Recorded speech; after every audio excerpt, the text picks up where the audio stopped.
Mudzimai wekuZambia anonzi Betty Mbereko ane makore 40 ekuberekwa oroorwa nemwanakomana wake Farai Mbereko ane makore 23 ekuberekwa mushure mekupiwa pamuviri, izvo zvasiya vagari vemunharaunda yavo vasina neremuromo. Welcome back to my channel. If you are new here, please do kindly subscribe and turn on the notification bell kuitira kuti usarasikirwe nema updates andinouya nawo pano zuva nezuva. Uye musakanganwe kufollowa our Facebook page rinonzi Zim Witness TV. Betty Mbereko akafirwa nemurume 12 years ago akarera ega mwana wake anonzi Farai. Anotsinira iye kuti rudo rwake nemwanakomana wake rwakatanga 3 years ago, izvo zvakazoita kuti abate pamuviri apo patinoti nhumbu. Paitongwa nyaya iyi mudare raSadunu wenzvimbo yavanogara, Betty anoti iye akatambura zvakanyanya kurera Farai apo akashandisa mari yakawanda mudzidzo dzaFarai. Nekudaro zvinokodzera kuti arorane nemwanakomana wake wekubereka semuripo wekuzviripa kuchengeta kwaakaita mwana wake. Betty anoti rudo rwake kuna Farai uye mari yaakashandisa mukumurera zvinoita kuti wanano yavo iendeke, uye akaramba pfungwa yekuroorwa nevanin'ina vemurume wake avo vaimupomera kuti vaimuchiva. Farai ari kutsigira zvakasimba kudanana kwaari kuita namai vake.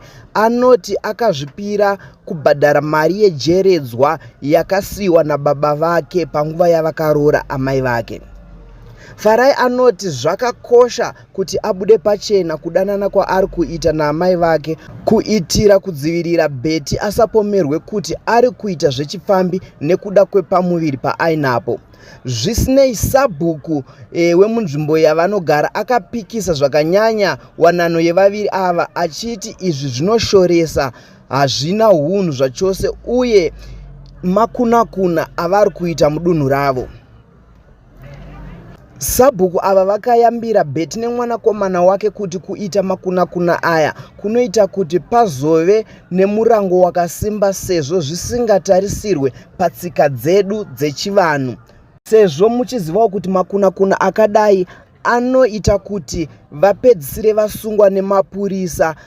So amai ava nemwanakomana wavo vakasarudza kutama zvavo munzvimbo yavanogara iyi. Zvisinei, kubva kwavo mudunhu iri kwasiya mibvunzo yakawanda isina mhinduro maererano nemutemo, tsika nemagariro echivanhu. Ngatisangane mucomment section muchimbotiudzawo kuti munozvionawo sei zvaamai vanodanana nemwana wavo. Uriwe mutongi unoitongawo sei? Nekuti inini zvangu ndichizvionerawo pachivanhu chedu, it's totally turn off. Hazvibviri kuti mai nemwana wavo wekubereka vopinda mugumbeze rimwe chete, nekuti vanogona kuzvifarira panguva ino, asi mai ivavo vachingonzi vafa kumhuri kwana Farai kunokwanisa kutoripwa nekuda kwekuti akaita makunakuna naamai. So mhuri yeZimbabwe, ngatisanganai mucomment section tichimbozeya zeya.